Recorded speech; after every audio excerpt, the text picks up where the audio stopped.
Hello, everyone. My name is Stanley St. Rose, and today we're going to be talking about Women and Economics by Charlotte Perkins Gilman. Now, before I go into the summary and analysis of this work, please remember to leave a like, subscribe, and/or comment so that the channel can continue to grow. So this work by Charlotte Perkins Gilman is talking about women and economics, specifically talking about how women are dependent on men for financial support. For a long time in human history, across all cultures, women were expected to stay home and take care of the home domestically, cook, clean, take care of the household, have kids. And Charlotte Perkins Gilman here, she's saying that women had to trade in sexual favors and domestic work for financial dependence. Now, she tries here to display it as it's like women are servants and they're like horses, showing that the current cultural or societal system pretty much treats women like property, or they have to do these specific services to exist, and they have no choice in the matter.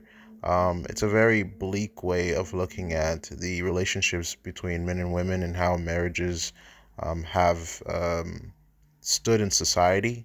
Now, for the vast majority of human existence, women were not like enslaved. Let's keep that very present, because this seems like it's just like the men are just taking over the women and abusing them or enslaving them.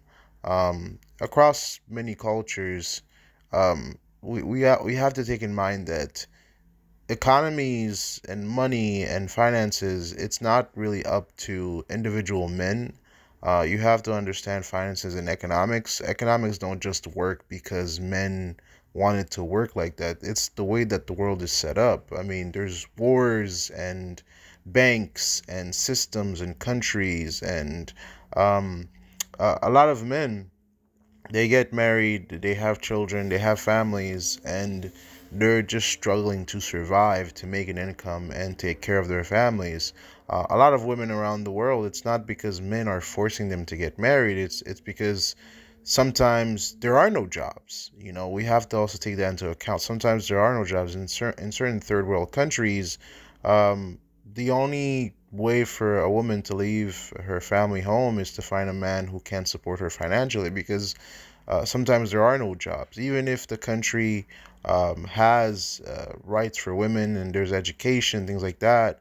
I mean, even in 2025 today, in America, where women are free to go to school and get an education, finances are very difficult. I mean, to get a high paying income, it's either you go to school for many years and get a high paying job.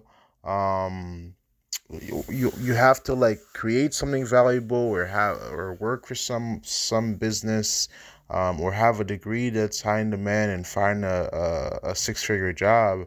But for a lot of people, even in America today, it's paycheck to paycheck, and a lot of times people go into these marriages because financially it makes sense. Financially, you have two people bringing in an income. um, it's better for the family, it's better for the couple, because then you have more money to do more stuff, and to have some financial security.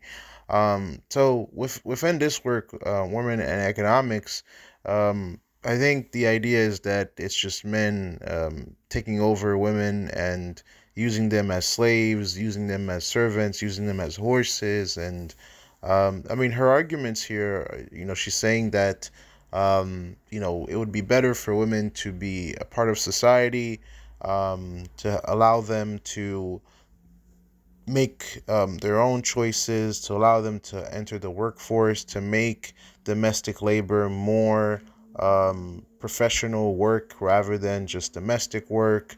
And she's saying how we would get a better society for that, how this would change society.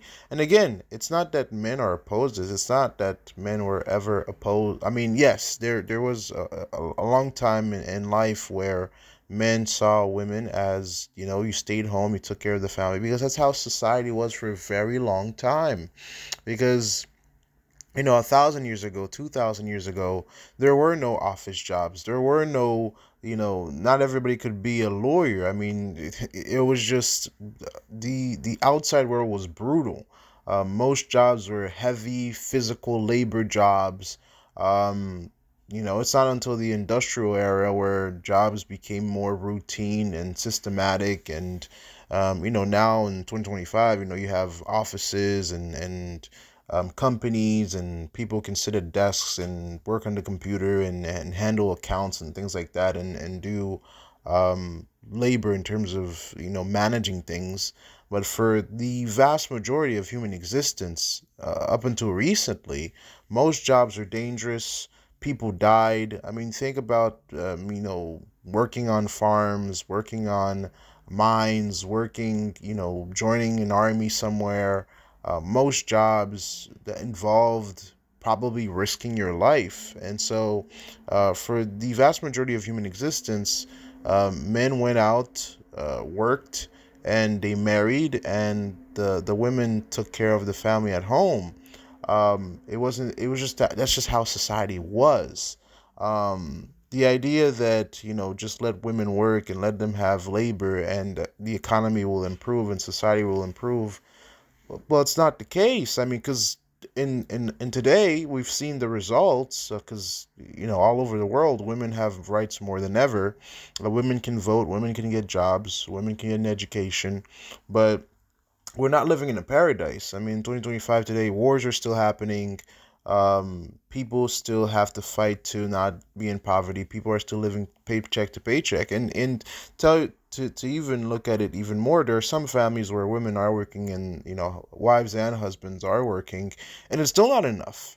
There's some countries, the economies are so bad that even when two people within a marriage are working, it's still difficult. So yeah, society has changed, and all the things that is asked for within this essay, I think women have achieved that today. But to just say that, or to hint at the idea that women working would make economy or society better, that's not what happened. It's made society more equal. I mean, I would agree with the idea. It makes it more equal, more fair.